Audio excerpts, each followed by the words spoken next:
వీడంటే వీడరా బుజ్జి అని ఒక డైలాగ్ ఉంది. ఈ సినిమాలో మీరు వినే ఉంటారు, చాలా పాపులర్ డైలాగ్. ఇప్పుడు తెలంగాణ ముఖ్యమంత్రి రేవంత్ రెడ్డిని చూసి మగాలంటే ఈయనే, అసలైన ముఖ్యమంత్రి అంటే ఈయనే, భారత్ అని నేను సినిమాలో మహేష్ బాబు ఎలాంటి యాక్టివిటీస్ చేశాడో అలాంటి యాక్టివిటీస్ చేస్తున్నాడు అని చెప్పేసి ఈరోజు ప్రజలందరూ కూడా అప్రిషియేట్ చేస్తున్నారు. కారణం ఏంటంటే హైడ్రా. ఇప్పుడు మొత్తం కనుక తెలంగాణలో చూసుకుంటే 182 చెరువులు ఉంటే అందులో దాదాపుగా 12,200 బిల్డింగ్స్ ఉన్నాయి. ఈ 12,200 బిల్డింగ్స్లో 200 బిల్డింగ్స్ ఆల్రెడీ పూడ్చేశారు. 44 చెరువుల్ని ఆల్రెడీ వాళ్ళు స్వాధీనంలోకి తెచ్చేసుకున్నారు. ఇవన్నీ పూడ్చిపెట్టేసి బిల్డింగ్స్ కట్టేశారు. అయితే 200 బిల్డింగ్స్ కొట్టేస్తేనే మొత్తం తెలంగాణ అంతా కూడా సంచలనం. ముఖ్యంగా ఈ బిల్డర్స్ కానీ, రియల్ ఎస్టేట్ పీపుల్ కానీ, సినిమా ఇండస్ట్రీ వాళ్ళు కానీ, పొలిటీషియన్స్ కానీ, బాగా డబ్బున్న వాళ్ళు కానీ, పరపతున్న వాళ్ళు కానీ అందరూ కూడా భయపడిపోతున్నారు. అందులో మనం కనుక చూసుకుంటే నాగార్జునకు సంబంధించినటువంటి ఎన్ కన్వెన్షన్ సెంటర్, దీన్ని నాగార్జున కన్వెన్షన్ సెంటర్ అని కూడా అంటారు. దీని మొత్తం కనుక చూసుకుంటే ఇది 10 ఎకరాల్లో ఉంది. 10 ఎకరాల్లో 3.5 ఎకరాలు కనుక తీసుకుంటే అందులో దాదాపుగా 1.5 ఎకర్ వచ్చేప్పటికి FTL పరిధిలో ఉంది. అది తుమ్మిడిగుంట చెరువు అంటారు మాదాపూర్లో. FTL అంటే చాలా మందికి డౌట్. FTL అంటే ఫుల్ ట్యాంక్ లెవెల్ అంటారు. మిగతా 2 ఎకరాలు వచ్చేప్పటికి బఫర్ జోన్లో ఉన్నాయి. ఈయన 2010 సంవత్సరంలో ఈ మాదాపూర్కి సంబంధించినటువంటి ఈ తుమ్మిడిగుంట చెరువు ఉన్నటువంటి ప్రాంతంలోనే ఎగ్జాక్ట్గా ఆయన ఏం చేశారంటే ఈ నాగార్జున కన్వెన్షన్ సెంటర్ని 2010లో స్టార్ట్ చేశారు. అంటే పూర్తిగా FTL బఫర్ జోన్లో పరిధిలో ఈయన కట్టేశారు. ఇవి కానిటువంటి మిగతా 7 ఎకరాలు అయితే ఉందో 6.5 ఎకరాలు అనుకోండి. ఈ 6.5 ఎకరాలు ఏం చేశారంటే పార్కింగ్ ప్లేస్కి, లేకపోతే అక్కడ లాన్కి, ఇలాంటి వాటికి పెట్టారు. ఇది యాక్చువల్గా పట్టాభూమే, అది కాదని లేని సత్యం. నాగార్జున అదే చెప్తున్నారు, ఇది పట్టాభూమని. కరెక్ట్, పట్టాభూమే. కానీ అందులో 3.5 మాత్రం వచ్చేప్పటికి మాత్రం తుమ్మిడిగుంట చెరువు దీంట్లోనే ఉంది. ఇది కూడా కాదని లేని సత్యం.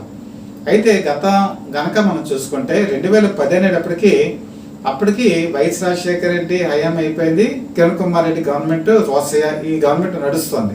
కాంగ్రెస్కి అప్పుడు ఆయన అత్యంత సన్నిహితంగా ఉన్నారు. వైఎస్ రాజశేఖర రెడ్డి కూడా అత్యంత సన్నిహితంగా ఉన్నారు నాగార్జున.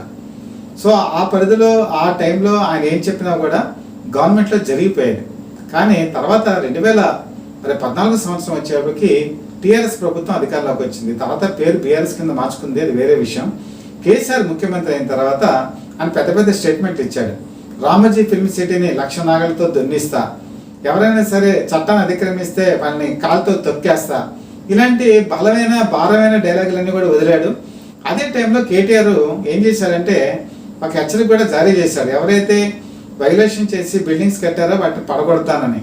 అదే టైంలో ఈ ఎన్ కన్వెన్షన్ సెంటర్ మీద కూడా బలమైనటువంటి ఆరోపణలు వచ్చాయి. ప్రొక్లైన్లు పెట్టారు, అన్నీ కూడా దగ్గరికి తీసుకొచ్చేప్పటికి నాగార్జున తనకున్నటువంటి ఫ్రెండ్షిప్ వైఖరిని మార్చేశాడు.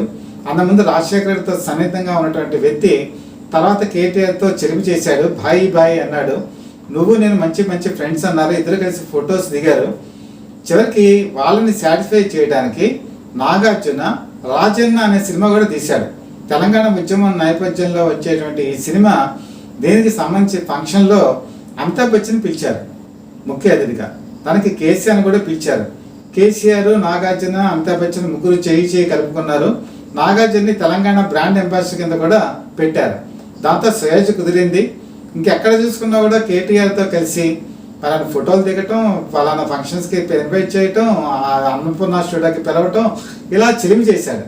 చెలిమి చేసిన తర్వాత మొత్తం అంతా ఈయన వైలేషన్స్ అన్నీ కూడా కనుమరుగైపోయి అంతా పర్వాలేదు అనుకున్న తరుణంలో మరి ఇప్పుడు వచ్చేప్పటికి మరి కాంగ్రెస్ ప్రభుత్వం అధికారంలోకి వచ్చింది. రేవంత్ రెడ్డి కూడా ముఖ్యమంత్రి అయ్యారు.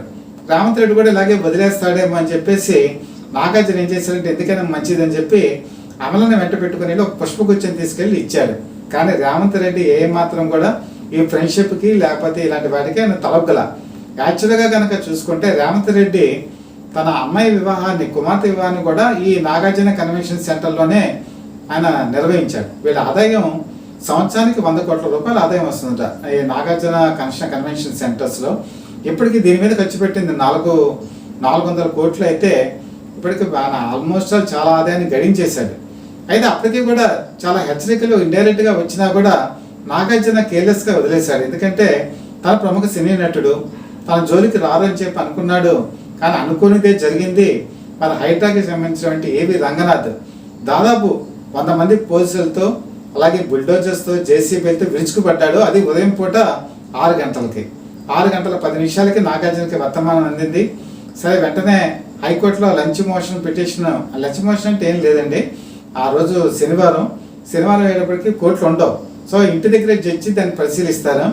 ఇదంతా పరిశీలించి ఆయన స్టే ఇచ్చేప్పటికే మొత్తం ఇక్కడ కట్టడం అంతా కూల్చేశారు. ఇది మధ్యాహ్నం కల్లా కట్టడం అంతా కూలిపోయింది.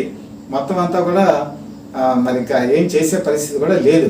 వెంటనే మరి ఈయన కూడా చేయలేని పరిస్థితుల్లో మరి నాగార్జున కూడా ఒక విధంగా నిస్సహాయ స్థితిలోకి వెళ్ళిపోయాడు. దీంతో ఎప్పుడైతే ఒక ప్రముఖ సినీ నటుడు నాగార్జున బిల్డింగ్నే కొట్టేశారు అంటే ఇంకా మిగతా వాళ్ళ పరిస్థితి ఏంటి?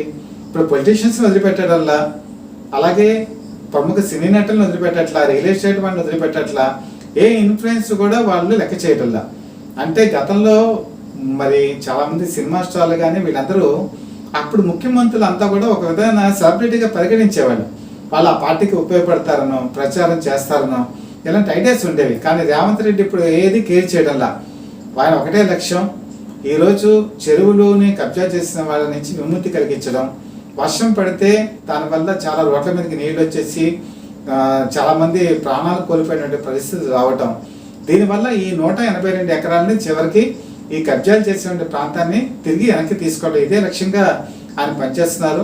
మరి ఈ పార్టీలు ఎంతవరకు సహకరిస్తాయి? మీరు భరతాన్ని నేను కనుక సినిమా చూసుకుంటే ఎమ్మెల్యేలే తిరగబడతారు.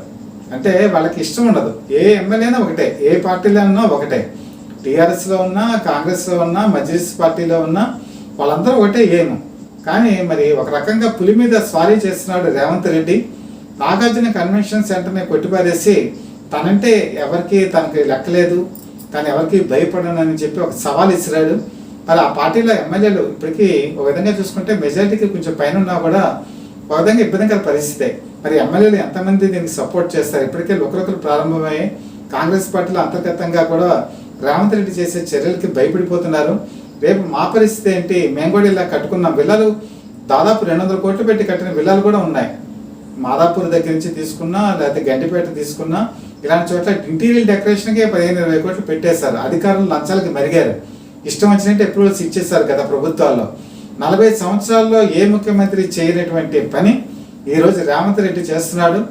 దానికి ఒక పెను సవాల్, నాగార్జున కన్వెన్షన్ సెంటర్ని తొడగొట్టి సవాల్ చేసేటువంటి పరిస్థితికి ఈరోజు రేవంత్ రెడ్డిని చూసి ప్రజలంతా కూడా చాలామంది జేజేలు కొడుతున్నారు. ఇంత గొప్ప గట్టి ముఖ్యమంత్రిని ఎప్పుడు కూడా మేము చూడలేదు అంటున్నారు. మరి ఈ 200 బిల్డింగ్స్ పడగొట్టేశారు. ఇంకా మరి ఆ 11,000, 12,000 ఉన్నటువంటి బిల్డింగ్స్ కూడా పడగొడతారా? పడగొట్టి చరిత్ర సృష్టిస్తారా? ఎప్పటికీ చరిత్రలో నిలిచిపోతారా? ఇది సమాధానం లేని ప్రశ్న. కొద్ది కాలంలోనే దీనికి సమాధానం దొరుకుతుందని కూడా చాలా మంది ఆశిస్తున్నారు. మనం కూడా వేచి చూద్దాం.